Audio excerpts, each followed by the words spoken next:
Bwana Stade Malien wameweza kufanya mabadiliko hapa. Unakumbuka golikipa ambaye ameanza alikuwa tayari na kadi ya njano, so ameingiza kuingia golikipa mwingine pamoja na Nkeng ambaye ametoka kufanya bonge moja la shambulizi na kuweza kuihakikishia Simba hatari ambayo ameweza kuiokoa Koulibaly. So Simba kwa sasa hivi wameweza kurudi nyuma na wanacheza kwa kulinda zaidi, tofauti na namna ambavyo walikuwa wanafanya mwanzo kuweza kufunguka. Sasa ni zamu yao kuweza kuhakikisha wanachomoka kwa malengo, lakini pia wanahakikisha wanaendelea kulinda kile ambacho wako nacho. Simba ikishindwa kuweza kulinda, unajua bao moja bana sio kitu. Hakuna kitu ambacho kinatia stress kama kuwa na bao moja.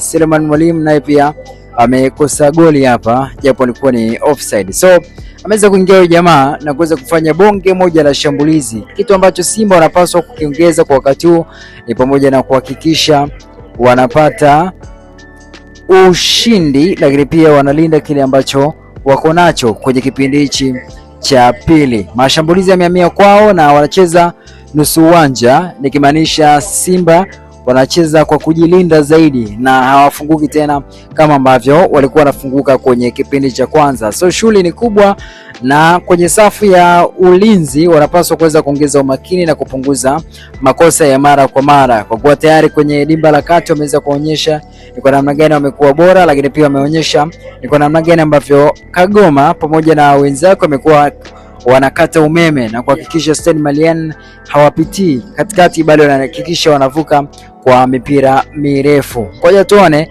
ni kitu gani ambacho kitaendelea kwenye mchezo huu, ili hali kwa sasa hivi Simba wanacheza nusu uwanja, na kuna namna pia viongozi wao nimeona hapa, nimeona Mangungu, lakini pia nimemshuhudia mtu mzima try again na pia iko uwanjani. So naona pia Simba wanajipanga kufanya mabadiliko. Namuona Morris Abraham amenyanyuliwa, lakini pia nimuona Loemba pia amenyanyuliwa. Nitakufahamisha ni nani ambaye anaenda bench, lakini pia ni nani ambaye ataendelea kukiwasha kwenye kipindi hichi cha pili. Ila Stade Malien wameweza kunyanyuka, wameweza kuonyesha ni kitu gani ambacho wanakitaka. Ila huyu Anicet Oura kudadadeki bonge moja la mchezaji, yani mchezaji ambaye anashuka kukaba, lakini pia anaongeza idadi ya washambuliaji kule mbele. Simba wanaipata mali, yani tuseme Simba wameweza kupata mali kwenye usajili huu wa dirisha dogo la usajili. Wananchi ndio hivyo wanajisifu, wameweza kupata bonge moja la watu akiwemo Okelo, lakini pia Simba nao pia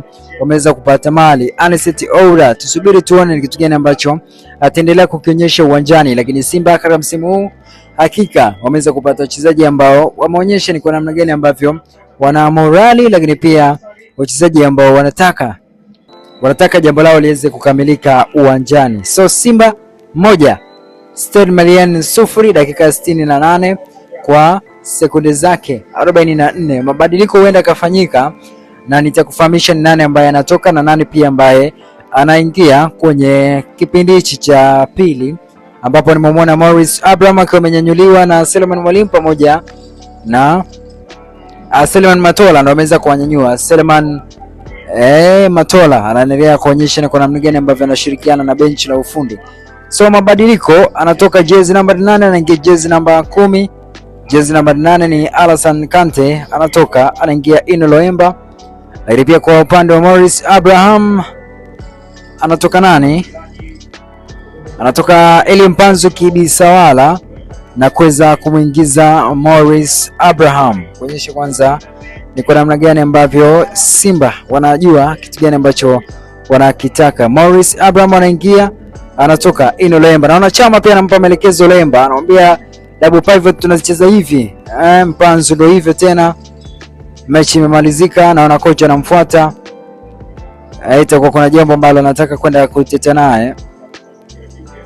So ndio hivyo. Dakika 69, Simba 1 Stade Malien 0.